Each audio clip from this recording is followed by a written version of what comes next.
maire, Bruno Marchand, a dit que c'était pas une belle journée pour Québec, puis il a transmis ses pensées aux jeunes impliqués, mais aussi aux policiers qui savaient très bien que la journée ne serait pas facile. J'aimerais ça vous parler à Monsieur Marchand, à vous directement. Vous avez manqué une belle occasion d'étendre vos sympathies envers la communauté immigrante de la ville de Québec plutôt que de l'étendre au corps policier qui allait vivre supposément une journée difficile. Vous avez, dans cette phrase-là, en tout cas, parlé simplement des jeunes impliqués. Mais c'est pas juste aux jeunes impliqués qu'il faut parler, Monsieur Marchand, mais c'est à l'ensemble de la communauté immigrante de la ville de Québec qui, eux, ont eu une journée puis une semaine très difficile. Pas au corps policier, ok? Donc, je veux pas m'étendre là-dessus, mais franchement, c'était une belle occasion de ne pas dire ce bout de phrase que vous avez dit.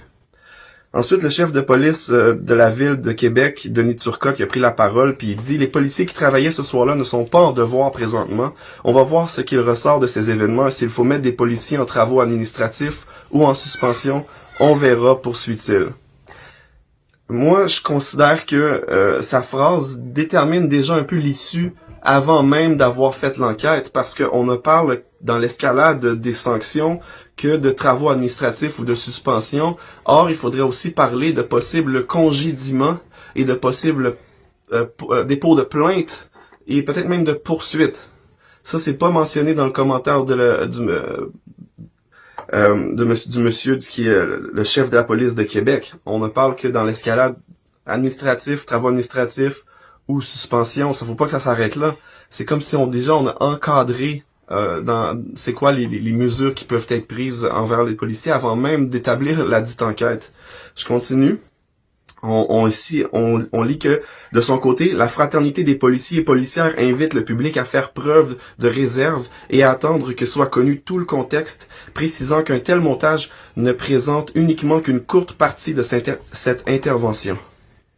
Ça, c'est la fraternité des policiers et policières qui dit ça.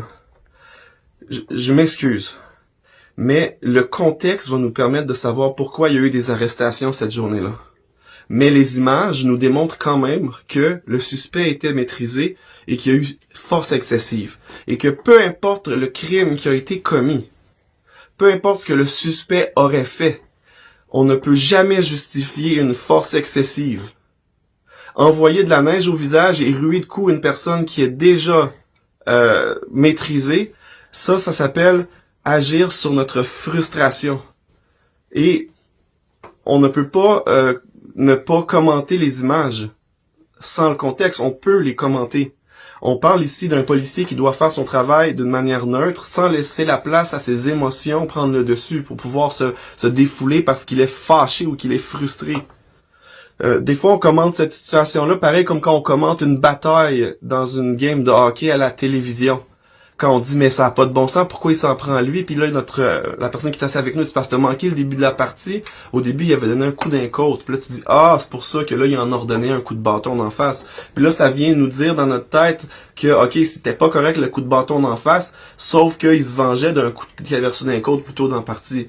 Puis, c'est ridicule de faire cette même sorte de raisonnement-là quand on parle d'une arrestation policière parce que le policier ne doit pas agir sur sa frustration, peu importe ce qu'il aurait, même s'il avait reçu un coup de la part du suspect auparavant, puis même si le suspect avait fait un crime terrible, quand il fait son arrestation, il faut que ce soit dénué de cette frustration-là, puis ces émotions-là. Il faut qu'il fasse sa job d'une manière neutre quand même. Puis c'est pas ce qu'on voit sur les images. On voit un suspect qui est maîtrisé et on voit la neige envoyée au visage, on voit des coups qui sont envoyés et en plus, on connaît la suite. On a laissé l'individu aller, mais loin de chez eux dans la nuit, sans manteau, c'est ce que je comprends, sans téléphone cellulaire. Donc c'est complètement ridicule. Même si on n'a pas l'ensemble du contexte, on peut absolument le commenter déjà.